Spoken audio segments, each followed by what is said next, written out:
integrity, determination. I'm not going to give up until I actually reach this goal, whatever it takes.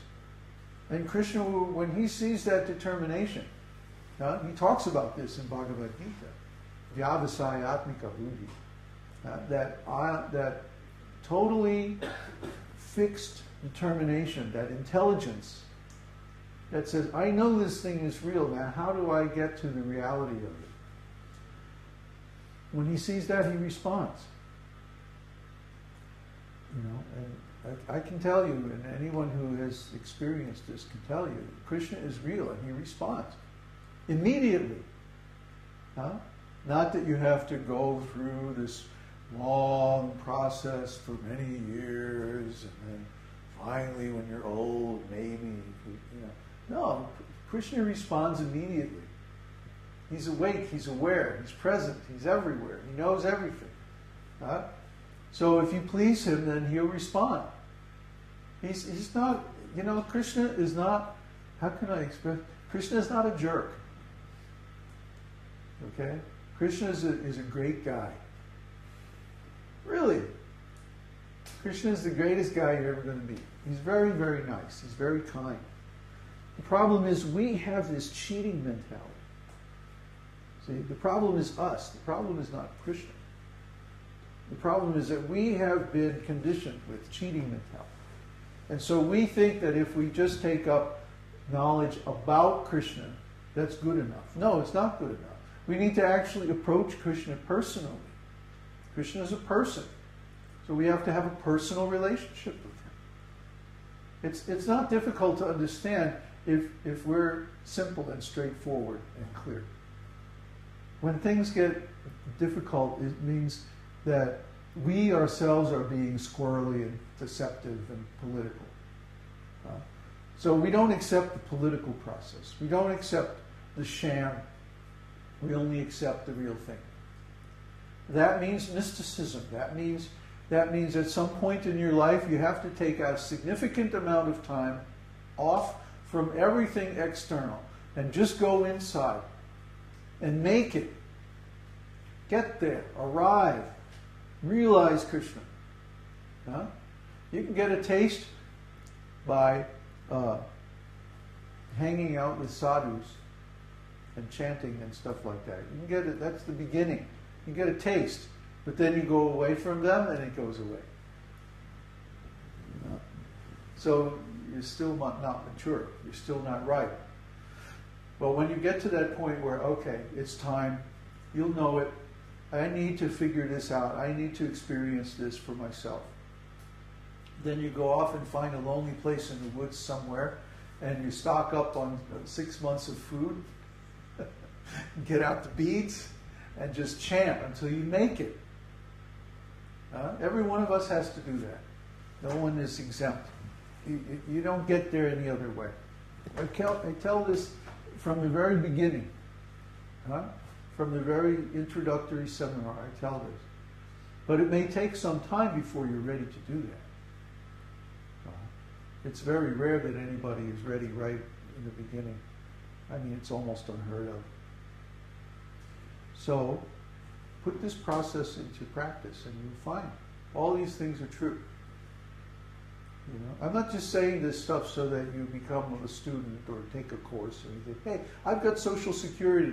I can rent my own house and be perfectly fine almost anywhere in the world except Europe or America because it's too darn expensive. But anywhere else in the world I can go and I can live. I could live on the beach at Acapulco, I don't need this. But I want to do it because I want to help people. One more question? Yes, from Marino Klisovic. How does change of ontology happens? Only after experience or gradually? Is it sudden change or gradual change? Everything we're talking about is to change the ontology. It's a gradual change. You study, you do the chanting, you have spiritual experiences, And slowly, slowly, the ontology changes. You can't just change the ontology overnight. But you'll find that you have moments of great insight when you make sudden advancement. It's like the preparation takes a long time and the actual advancement happens very quickly. Yeah, it's a quantum leap. It's the things build up for a long time and then boom, all of a sudden you make a breakthrough. So that's just the way it works. I don't know anybody who could just come in and like hear a couple of satsangs and then immediately they're advanced. That doesn't happen. What happens usually is that there's a long period of study and cultivation and learning, then gradually putting that knowledge into practice, and then after one becomes purified, all of a sudden there'll be this breakthrough. Then you go to the next level. And sometimes then you fall down again, and you have to come back. Sometimes 2, 3, 4, 5 times, until you finally make it permanent or steady. Steadiness comes from purity. And purity is something that has to be earned. It can't be, you can't go down to the purity store. Give me a ton of purity, please.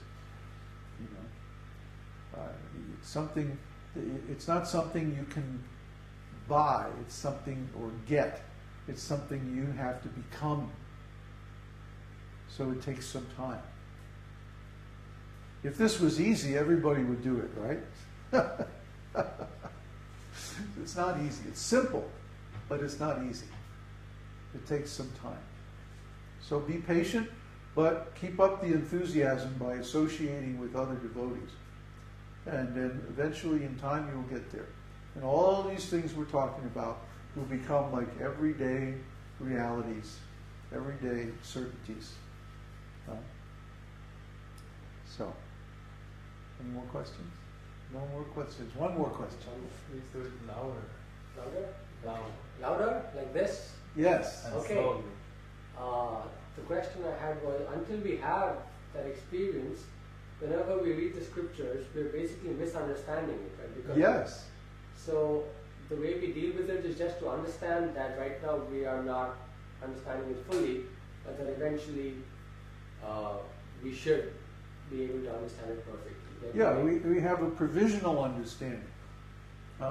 Just like, let's say I'm studying flying a plane. I've never flown a plane in my life. Maybe I've flown in a plane, but I haven't actually flown a plane. So I read all these books, aerodynamics, FAA, power control protocols, radio frequencies, navigation, weather, so many things I have to know before I'm qualified to get in the pilot's seat and actually fly.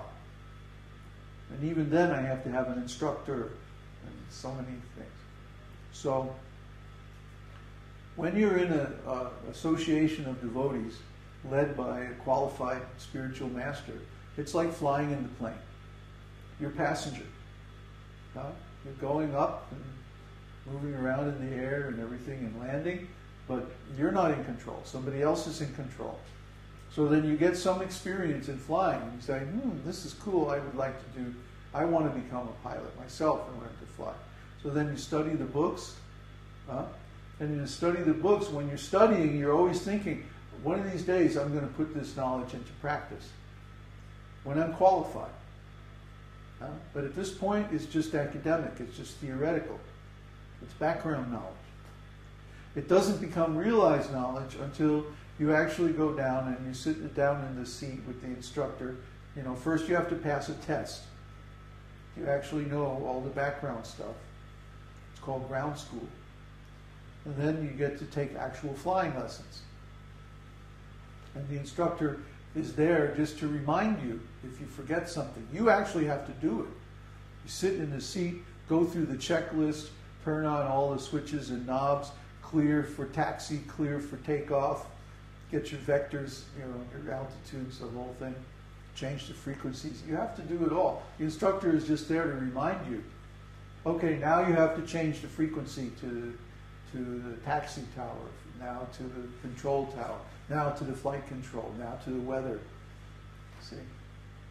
He just reminds you all of these things. So similarly, in spiritual life, there's like ground school.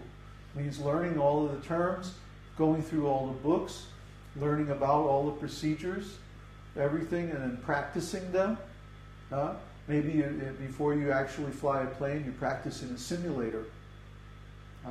So we have a simulator. It's called a temple. See?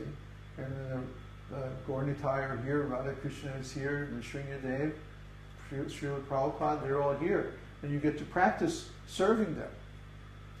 See? In a deity form, in a temple. That's like a simulator. Then finally, one of these days, you're going to be able to sit down in the cockpit of your consciousness